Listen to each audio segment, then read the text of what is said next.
Odell for VentureBeat, and I'm here today with Lisa Kavanaugh. She is the CTO at Ask.com, and we've actually been having a really interesting ongoing conversation about gender. I made the remark earlier that a while ago, a few months ago, maybe even a year ago, some guys in the industry thought that it would be important to talk about gender, and there was a little flurry of conversation and activity around this topic, and it's kind of died down. And it's not because gender isn't an issue. I think it's just because the guys in the industry stopped talking about it. And I'm sorry, but I'll stop talking about it when it stops being an issue. So the Department of Commerce released a study about women in science, technology, engineering, and medicine, was it? Math. Math, okay. Tell us a little bit about what that study revealed and what it means for us. So the study showed that while half of the jobs in the U.S. are held by women, only a quarter of them are held, of the STEM jobs are held by women. So it's a very low in proportion to other professions. And more importantly, the numbers are dwindling. So there was a peak in the 80s and it's dwindled ever since. And women in the STEM jobs make 30%, I think 33%, more than the average salary of women in other professions. So you'd think that more women would congregate to the STEM jobs, but they're not. And so it is an important issue. I'm glad that you're still talking about it. Well, why do we think that women are staying away from science, technology, engineering, and math? Like, this is a huge cultural question. Yeah. I think that there's a lack of role models.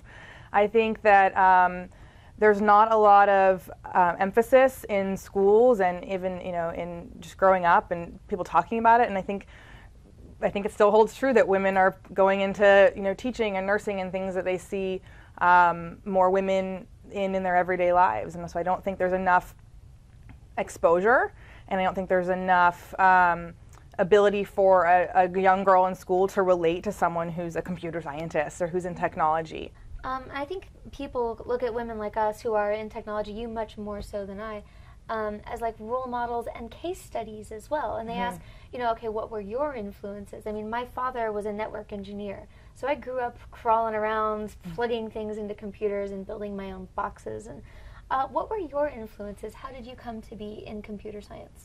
My father as well. I was graduating from school and going to Santa Barbara for university.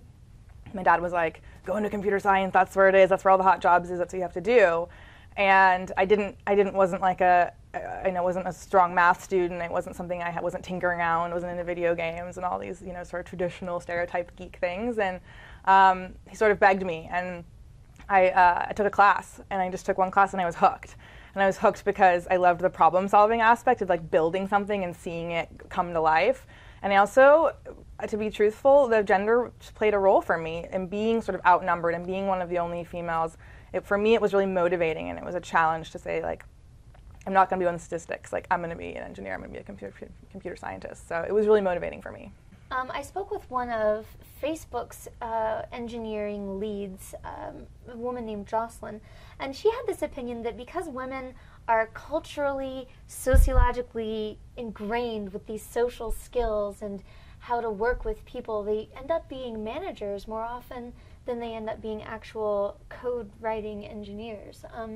In your experience as a woman, do you think that gives you an edge as an engineering manager? I always think it gives you an edge to be good with people. And if you can read people and they say the women's intuition, and if that's a leg up, great. I don't know. I think that I've seen good managers of both genders that are just really good at listening and kind of reading between the lines and adapting and paying attention to grow talent and growing the right people. But I've got plenty of people, women, on my team and that I know in the industry who are excellent and talented coders and aren't going to be great managers because that's just their domain. So I don't think it's gender specific. The numbers at Ask.com skew much higher than the average company. So we have 40% of our executives are women and 30% of our engineering staff. And so I think that it's not something we do on purpose either. We don't have a quota. So in the past decade of your career, have you noticed any trends in how women are treated in the industry, whether positive or negative? That's a good question. I think it's been, I don't know, there's so many different aspects of that. I think that I have been at Ask for quite some time where we have such higher numbers, and so I think I've been shielded a little bit from what I hear goes on in kind of male-dominated startups and some of the uphill battle that women have in that respect. And I think that being where we are in Silicon Valley Bay Area, I think we might get a little bit of a skewed perspective on that. So from my perspective, it's getting only better and better, but the numbers show otherwise. Okay, cool. Thank you very much. Thanks for having me. And thank you guys for watching. Tune in later for more awesome engineer and developer related chats and interviews with me, Jolie Odell, and the rest of the VentureBeat staff.